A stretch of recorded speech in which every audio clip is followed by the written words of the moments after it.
ಆರೋಪಗಳಿಗೆ ಕಾಂಗ್ರೆಸ್ ತಿರುಗೇಟು. ಅಭಿವೃದ್ಧಿಯು ನಮ್ಮ ಉತ್ತರ.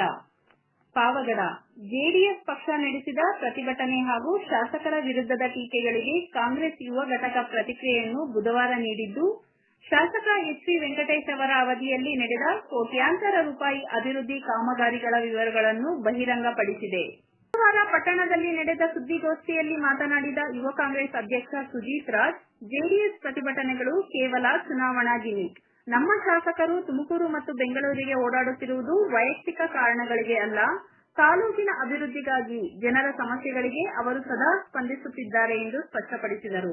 ಕಾಂಗ್ರೆಸ್ ನಾಯಕರು ಪ್ರಕಟಿಸಿದ ವಿವರಗಳ ಪ್ರಕಾರ ಪಾವಗಡ ತಾಲೂಕಿನಲ್ಲಿ ಲ್ಯಾಂಡ್, ಆರ್ಮಿ, ಪಿಡಬ್ಲ್ಯೂಡಿ ಹಾಗೂ ವಿವಿಧ ಯೋಜನೆಗಳ ಅಡಿ ಹಲವು ಕೋಟ್ಯಾಂತರ ವೆಚ್ಚದಲ್ಲಿ ರಸ್ತೆ, ಕುಡಿಯುವ ನೀರು ಹಾಗೂ ಮೂಲಸೌಕರ್ಯ ಕಾಮಗಾರಿಗಳು ಪ್ರಗತಿಯಲ್ಲಿವೆ.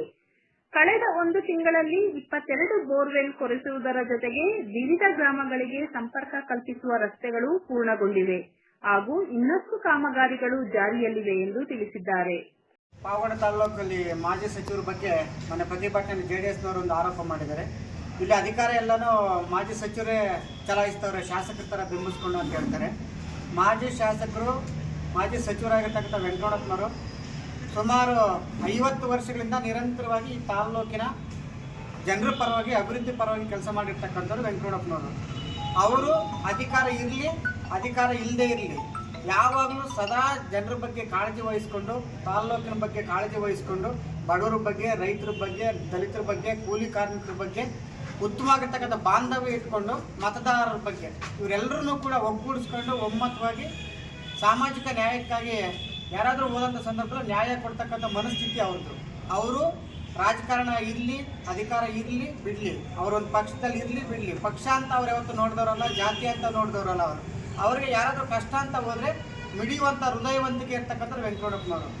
ಜೆಡಿಎಸ್ನವ್ರ ಥರ ಅಧಿಕಾರ ಇದ್ದಾಗ ಇಲ್ಲಿದ್ದು, ಅಧಿಕಾರ ಇಲ್ಲದಿದ್ದಾಗ ಬೇರೆ ಕಡೆ ಹೋಗ್ತಕ್ಕಂಥವ್ರಲ್ಲ ಅವರು ಸದಾ ಇಲ್ಲೇ ತಾಲ್ಲೂಕಿನಲ್ಲಿ ತೋಟದ ಮನೆಯಲ್ಲಿ ಇದ್ದುಕೊಂಡು ಪ್ರತಿಯೊಬ್ಬರ ಕಷ್ಟ ಕಾರ್ಪಣ್ಯ ಅಂತ ಹೋದವ್ರಿಗೆ ಆರ್ಥಿಕವಾಗಿ ಸಹಾಯ ಮಾಡಿಕೊಂಡು, ಇಲ್ಲ ಕಚೇರಿಗಳಲ್ಲಿ ಯಾವುದಾದ್ರೂ ಒಂದು ಫೋನ್ ಬೇಕಾದರೆ ಫೋನ್ ಮಾಡಿ ಅವ್ರಿಗೆ ಕೆಲಸ ಕಾರ್ಯಗಳು ಮಾಡಿಕೊಡ್ತಕ್ಕಂಥ ಮನಸ್ಥಿತಿ ಇರ್ತಕ್ಕಂಥವ್ರು ವೆಂಕಟಪ್ಪನವರು.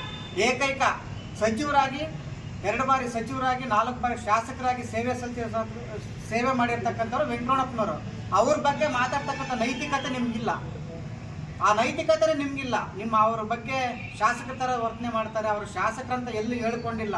ಅವರು ಜನಸೇವೆ, ಜನಾರ್ದನ ಸೇವೆ ಅಂತಕ್ಕಂಥ ನಂಬ್ಕೊಂಡಿರ್ತಕ್ಕಂಥವ್ರು ಯಾರಪ್ಪ ಅಂದರೆ ಅದು ವೆಂಕಟಪ್ಪನವರು. ಆ ಉದ್ದೇಶದಿಂದಲೇ ಅವ್ರಿಗೆ ತಾಲ್ಲೂಕಲ್ಲಿ 4 ಬಾರಿ ಗೆಲ್ಲಿಸಿದ್ದಾರೆ. 4 ಬಾರಿ ಗೆಲ್ಲಿಸಿದ್ದಾರೆ. ಅವರ ಅಭಿವೃದ್ಧಿ ನೋಡಿ, ಅವ್ರು ಸ್ಪಂದನೆ ಮಾಡ್ತಕ್ಕಂಥದ್ದು ನೋಡಿ, ಅವ್ರ ಕಾಳಜಿ ನೋಡಿ, ಅವ್ರಿಗೂ ಮತದಾರರಿಗೂ ಕಾರ್ಯಕರ್ತರಿಗೂ ತಾಲ್ಲೂಕಿನ ಜನತೆಗೆ ಇರ್ತಕ್ಕಂಥ ಬಾಂಧವ್ಯ ನೋಡಿ ಅವ್ರನ್ನ ಗೆಲ್ಲಿಸಿದ್ದಾರೆ. ಬಿಟ್ಟರೆ ಯಾವುದೇ ರೀತಿಯಾಗಿರ್ತಕ್ಕಂಥ ನಿಮ್ಮ ಆರೋಪಗಳಿಂದ ಅವ್ರಿಗೇನು ನಿಮ್ಗೆ ಆರೋಪ ಮಾಡಿದ್ರಲ್ಲ, ನಿಮ್ಗೆ ಒಳ್ಳೇದಾಗೋದಿಲ್ಲ. ಅವ್ರಿಗಂತೂ ಶ್ರೇಯಸ್ ಆಗೇ ಆಗ್ತದೆ. ಅವ್ರು ಇನ್ನೂ ಸೇವೆ ಮಾಡ್ತಿದ್ದಾರೆ, ಮುಂದೆನೂ ಸೇವೆ ಮಾಡ್ತಾರೆ. ಅವ್ರ ಅಧಿಕಾರ ಇರಲಿ ಬಿಡಲಿ, ಸೇವೆ ಯಾವತ್ತು ನಿರಂತರವಾಗಿ ಹರಿಯೋ ನೀರ್ ತರ ನಿರಂತರವಾಗಿ ಸೇವೆ ಮಾಡ್ತಕ್ಕಂಥ ಮನೋಭಾವ ವೆಂಕಟಪ್ಪನವರು. ಅವ್ರ ಬಗ್ಗೆ ಆರೋಪಗಳು. ನಗರದ ಯುವ ಕಾಂಗ್ರೆಸ್ ಅಧ್ಯಕ್ಷ ನವೀನ್ ಮಾತನಾಡಿ, ಪಟ್ಟಣದ ವಿವಿಧ ವಾರ್ಡುಗಳಲ್ಲಿ ರಸ್ತೆ ಚರಂಡಿ ಕಾಮಗಾರಿ ಈಗಾಗಲೇ ಪೂರ್ಣಗೊಂಡಿದೆ. ಸ್ಟೇಡಿಯಂನಲ್ಲಿ ಆಧುನಿಕ ಲೈಟಿಂಗ್ ವ್ಯವಸ್ಥೆ ಸೇರಿದಂತೆ ಹಲವಾರು ಯೋಜನೆಗಳನ್ನು ಜಾರಿಗೊಳಿಸಲಾಗಿದೆ. ಶಿಕ್ಷಣ ಮತ್ತು ವಸತಿ ಸೌಲಭ್ಯಗಳಿಗೆ ಹೆಚ್ಚಿನ ಒತ್ತು ನೀಡಲಾಗಿದೆ ಎಂದು ಹೇಳಿದರು. ಇನ್ನೊಂದು ನಡೀತಿಲ್ಲ ಅನ್ನೋದಕ್ಕೆ ಕೆಲಸಗಳೆಲ್ಲ ನಡೀತಾ ಇದಾವೆ. ಲ್ಯಾಂಡ್ ಆರ್ಮಿಯಲ್ಲಿ 37 ಕೋಟಿ 48 ಲಕ್ಷ ಕೆಲಸ ನಡೀತಾ ಇದೆ, ಪ್ರಗತಿಯಲ್ಲಿದೆ. ಮತ್ತೆ PWD ಒಂದು 50 ಕೋಟಿ, PREDಯಲ್ಲಿ ಒಂದು 50 ಕೋಟಿ, ಸುಮಾರು 150 ಕೋಟಿ ರೋಡ್ಗಳಿಗೆ ಆಗಿದೆ. ಮತ್ತೆ ಕುಡಿಯುವ ನೀರಿಗೆ ಪ್ರೆಸೆಂಟ್ ನೀರಿಲ್ಲ ಅಂದಿದ್ದಕ್ಕೆ 1 ತಿಂಗಳಲ್ಲಿ 22 ಬೋರ್ ಕೊಡ್ತಿದ್ದಾರೆ, ಮತ್ತೆ ಇನ್ನ ಕೊರಿತಾ ಇದ್ದಾರೆ.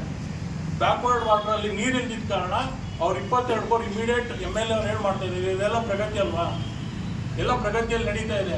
ಅವ್ರು ಹೇಳ್ತಾರೆ ಸುಳ್ಳು, ಅದು ಸಿಕ್ತಿಲ್ಲ, ಇನ್ನೊಂದು ಸಿಕ್ತಿಲ್ಲ ಅಂತ. ಅವ್ರೆಲ್ಲರಿಗೂ ಸಿಗ್ತಾ ಇದಾರಲ್ಲ, ಎಲ್ಲ ಕಷ್ಟಗಳಿಗೂ ಎಲ್ಲರಿಗೂ ಇದು ಮಾಡ್ತಾ ಇದಾರಲ್ಲ.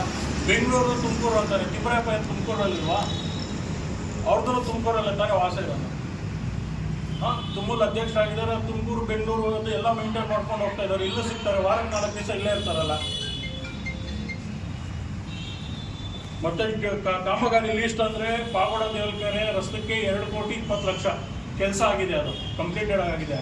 ಕಿಲಾರನಹಳ್ಳಿ ಕನ್ಮೇಡಿ ರಸ್ತೆ 1 ಕೋಟಿ 61 ಲಕ್ಷ. ಮುಖಂಡ ಗೋವಿಂದಪ್ಪ ಹಿಂದಿನ ಸರ್ಕಾರಗಳ ಅವಧಿಯಲ್ಲಿಯೂ ನಡೆದ ಅಭಿವೃದ್ಧಿ ಕಾರ್ಯಗಳನ್ನು ಉಲ್ಲೇಖಿಸಿ ಬೋರ್ವೆಲ್, ಡ್ಯಾಂ ಮತ್ತು ನೀರಾವರಿ ಯೋಜನೆಗಳಲ್ಲಿ ನಮ್ಮ ನಾಯಕರು ಮಹತ್ವದ ಕೊಡುಗೆ ನೀಡಿದ್ದಾರೆ ಎಂದರು. ಸೋಮವಾರ ನಡೆದಂತಹ ಪತ್ರಿಕಾ ಒಂದು ಇದರಲ್ಲಿ ಸ್ಟ್ರೈಕಲ್ಲಿ ಅವರು ಮಾಡಿರ್ತಕ್ಕಂಥದ್ದು ಎಲ್ಲ ಸತ್ಯಕ್ಕೆ ದೂರವಾದ. ಯಾಕಂದರೆ ಇವತ್ತು ತಿಮ್ಮರಾಯಪ್ಪ 3 ವರ್ಷ ಮಲಗಿದ್ದ. ಈಗ ಯಾಕೆಂತ ಅಂದರೆ ಈಗ JDS ಅಲ್ಲಿ ಆಕಾಂಕ್ಷಿಗಳ ಪಟ್ಟಿ ಜಾಸ್ತಿ ಆಗಿದೆ. ಯಾವತ್ತೂ ಕಾಲೋನಿಗಾಗಲಿ ಸತ್ತವರ ಮಣ್ಣಿಗಾಗಲಿ ಹೋಗ್ತಾ ಇರಲಿಲ್ಲ. ಪಟ್ಟಿ ಯಾವಾಗ ಜಾಸ್ತಿ ಆಗಾಯಿತೋ ಈಗ ಅವರು ಎದ್ದು ಎಲ್ಲ ಓಡಾಡ್ತಾ ಇದ್ದಾರೆ. ಈಗ ಶಾಸಕರಾಗಿರೋರು ಈಗ ನಾನು ತುಂಗಭದ್ರೆಯಿಂದ ಅವತ್ತಂತೆ ಇಂತಂತೆ ಅಂತ ಹೇಳ್ತಾರಲ್ಲ, ಆಗ ಯಾಕೆ ಕೆಲಸ ಮಾಡೋಕ್ಕಾಗಲಿಲ್ಲ ಇವ್ರ ಕೈಲಿ? ಈ ಕೆಲಸ ಮಾಡಿರೋದನ್ನ ಕಟ್ಟಾಕವ್ರೆ ಇನ್ನೊಂದು ಮಾತಾಡ್ತಾರಲ್ಲ, ಯಾವ ಪುರುಷಾರ್ಥಕ್ಕಾಗಿ ಇವ್ರು ಮಾತಾಡ್ತಾ ಇದ್ದು ಮಾತು? ಈಗಾಗಲೇ ಕಡಿಮೆ ನರಸಿಂಹಸ್ವಾಮಿ ದೇವಸ್ಥಾನದ ಹತ್ರ ಇರೋ ದೇವಸ್ಥಾನದ ಇರೋ ಹಾಸ್ಟೆಲ್ ತಾವು ನೋಡಿರ್ಬೋದು. ಈಗ ಅಲ್ಲಿ ಹಾಸ್ಟೆಲ್ ವ್ಯವಸ್ಥೆ ಹತ್ರ ಶಂಕುಸ್ಥಾಪನೆಗೆ ಮಾನ್ಯ ಕರ್ನಾಟಕದ ಉಪಮುಖ್ಯಮಂತ್ರಿಗಳು ಗೋವಿಂದ ಕಾರಜೋಳ ಬಂದಿದ್ದ ದಿವಸ ಇವರು ಹೋಗಿದ್ದಾರೆ. ಅಲ್ಲಿ ಗುದ್ಲಿ ಪೂಜೆಗೆ ಇವರು ಹೋಗಿದ್ದಾರೆ. ಅದೇನು ಯಂಗ್ರೂಢಪ್ಪರು ಮಾಡಿದ್ರು, ಅದು ಮಾಡಿದ್ರು, ಇದು ಮಾಡಿದ್ರು ಅಂತ ಸುಮ್ಮನೆ ಇಲ್ಲ ಸಲ್ಲದ ಆರೋಪಗಳು ಮಾಡ್ತಾರೆ. ಈಗ ಮಕ್ಕಳಿಗೆ ಏನಾದ್ರು ತೊಂದರೆ ಆಗಂಗಿದ್ರೆ ಅವರು ಸ್ಕೂಲ್ ಬಸ್ಸು ಇನ್ನೊಂದು ಬಿಡ್ತಾರೆ. ಈಗ ಅಭಿವೃದ್ಧಿ ಬಗ್ಗೆ ನೀವು ಮಾತಾಡಬೇಕಾದ್ರೆ ಒಂದು ಬಹಿರಂಗ ಸಭೆ ಮಾಡಿಕೊಂಡು ಅದು ನೀನೇನು ಕಾಮಗಾರಿ ಮಾಡಿದ್ಯಾ, ನಮ್ಮ ಸಾಹೇಬರು ವೆಂಕಟೇಶಣ್ಣ ಅವರಾಗಲಿ, ನಮ್ಮ ಮಾಜಿ ಸಚಿವರಾದಂಥ ವೆಂಕಟರಮಣ ದೊಡ್ಡಪ್ಪರಾಗಲಿ ಏನು ಮಾಡಿದ್ದಾರೆ ಅಂತ ನಿಮ್ಮ ಪತ್ರಿಕೆಯವರಿಗೆ ಗೊತ್ತಿದೆ. ಈಗಾಗಲೇ ಹೇಳ್ತಾರೆ. ಈಗ ಅದ್ಯಾವುದೋ ಒಂದು ಊರಲ್ಲಿ ಹೇಳೋದು JJMನಲ್ಲಿ 5 ಮನೆಗಳಿಗೆ ನೀರು ಬಿಡ್ತಾ ಇಲ್ಲ ಅಂತ. ಒಬ್ಬ ಮಾಜಿ ಶಾಸಕರು ಹೇಳೋ ಮಾತಾ ಇದು? ಗುತ್ತಿಗೆದಾರನಿಗೆ ಯಾರಿಗೋ ವಹಿಸಿರ್ತಾರೆ, ಅದು ಅವರು ಬಿಡೋದು. ಇವರು ವೈಯಕ್ತಿಕವಾಗಿ ನೀರು ಬಿಡಬೇಡ್ರಿ ಅಂತ ಎಲ್ಲ ಹೇಳಿದಾರ. ಸುಮ್ಮನೆ ಯಾಕೆ ಮಾತಾಡಬೇಕು ಇವೆಲ್ಲನ? ಸುಮ್ಮನೆ ಇಲ್ಲ ಸಲ್ಲದ ಆರೋಪಗಳು ಮಾತಾಡಬಾರ್ದು. ನಿಮ್ಮ ಕೈಯಲ್ಲಿ ಏನಾಗಿದ್ರೆ ಕೆಲಸ ಮಾಡಿ ತೋರಿಸಿ, ಅದಕ್ಕೆ ನಾವೆಲ್ಲ ಮೆಚ್ಚುಗೆ ವ್ಯಕ್ತಪಡಿಸ್ತೀವಿ. ಈಗಾಗಲೇ ಹಿಂದೆ ಚುನಾವಣೆಯಲ್ಲಿ ನಿಮಗೆ ಬುದ್ಧಿವಾದ ಕಳಿಸಿದ್ದಾರೆ, ಆಚೆ ಚುನಾವಣೆಯಲ್ಲಿ ಬುದ್ಧಿವಾದ ಕಳಿಸಿದ್ದಾರೆ. ಮುಂದೆ ನಾನು ಆಗ್ತೀನಿ ಅಂತ ಒಂದು ಆಶೆ ಭ್ರಮೆಯಲ್ಲಿದೆಯಾ? ಅದು ಏನು ನಡೆಯಲ್ಲ ಇಲ್ಲಿ. ಈಗ ನಮ್ಮ ಕರ್ನಾಟಕ ಸರ್ಕಾರದ ಕಾರ್ಯಕ್ರಮಗಳು ಏನು, ಈಗ ನಮ್ಮ ಸಿದ್ದರಾಮಯ್ಯ ಅವರ ಸರ್ಕಾರದಲ್ಲಿ ಏನು ಒಂದು ಕಾರ್ಯಕ್ರಮಗಳು ಕೊಟ್ಟಿದ್ದಾರೆ ಎಲ್ಲ ಜನಕ್ಕೆ ಗೊತ್ತಿದೆ. ಈಗ ಏನು ಗೃಹಲಕ್ಷ್ಮಿ ಆಗಿರ್ಬೋದು, ಹೆಣ್ಮಕ್ಳಿಗೆ ಬಸ್ ಸೌಕರ್ಯ ಆಗಿರ್ಬೋದು, ಎಲ್ಲ ಕೊಟ್ಟಿರೋದು ಎಲ್ಲರಿಗೂ ಗೊತ್ತಿದೆ. ಅದರಿಂದ ಈಗ ಏನು ಹೇಳ್ತಾರೆ, ಯಾವುದೇ ನಿಗಮದಲ್ಲಿ ಕೆಲಸ ಆಗಿಲ್ಲ ಅಂತ. ಕೆಲವು ನಿಗಮಗಳು ಆದಿಜಾಂಬ ಅಭಿವೃದ್ಧಿ ನಿಗಮ ಆಗಿರ್ಬೋದು, ಅಂಬೇಡ್ಕರ್ ಅಭಿವೃದ್ಧಿ ನಿಗಮ ಆಗಿರ್ಬೋದು, ಯಾವುದೇ ನಿಗಮದಲ್ಲಾದ್ರೂ ಏನು ಸರ್ಕಾರದಿಂದ ಬಂದಿದೆ ಆ ಎಲ್ಲ ಸವಲತ್ತುಗಳು ವಿತರಣೆ ಮಾಡ್ತಾ ಇದ್ದಾರೆ. ಇವತ್ತು ಕುಡಿಯೋಕ್ಕೆ ನೀರಾಗಲಿ, ಬೋರ್ವೆಲ್ಸ್ ಎಲ್ಲ ಬರೀತಾ ಇದ್ದಾರೆ. ಯಾಕೆ ಆಗಿಲ್ಲ? ಪ್ರಗತಿ ಆಗಿಲ್ಲ. ಇವತ್ತು SCPT ವಕ್ತಾರ್ ಓಂಕಾರ್ ನಾಯಕ್ JDS ಮುಖಂಡರ ಹೇಳಿಕೆಗಳನ್ನು ಖಂಡಿಸಿ ಹಿರಿಯ ನಾಯಕರು ಹಾಗೂ ಶಾಸಕರ ಬಗ್ಗೆ ಗೌರವದಿಂದ ಮಾತನಾಡಬೇಕು. ಜನಸೇವೆ ಮಾಡುವುದರ ಬಗ್ಗೆ ಹಗುರವಾಗಿ ಮಾತನಾಡುವುದು ಸರಿಯಲ್ಲ ಎಂದು ಎಚ್ಚರಿಸಿದರು. ಸುದ್ದಿಗೋಷ್ಠಿಯಲ್ಲಿ ಹಲವು ಕಾಂಗ್ರೆಸ್ ಕಾರ್ಯಕರ್ತರು ಉಪಸ್ಥಿತರಿದ್ದರು. ಮುಂದಿನ ದಿನಗಳಲ್ಲಿ ಅಭಿವೃದ್ಧಿಯ ಆಧಾರದ ಮೇಲೆ ಜನರು ತೀರ್ಪು ನೀಡಲಿದ್ದಾರೆ ಎಂದು ವಿಶ್ವಾಸ ವ್ಯಕ್ತಪಡಿಸಿದರು.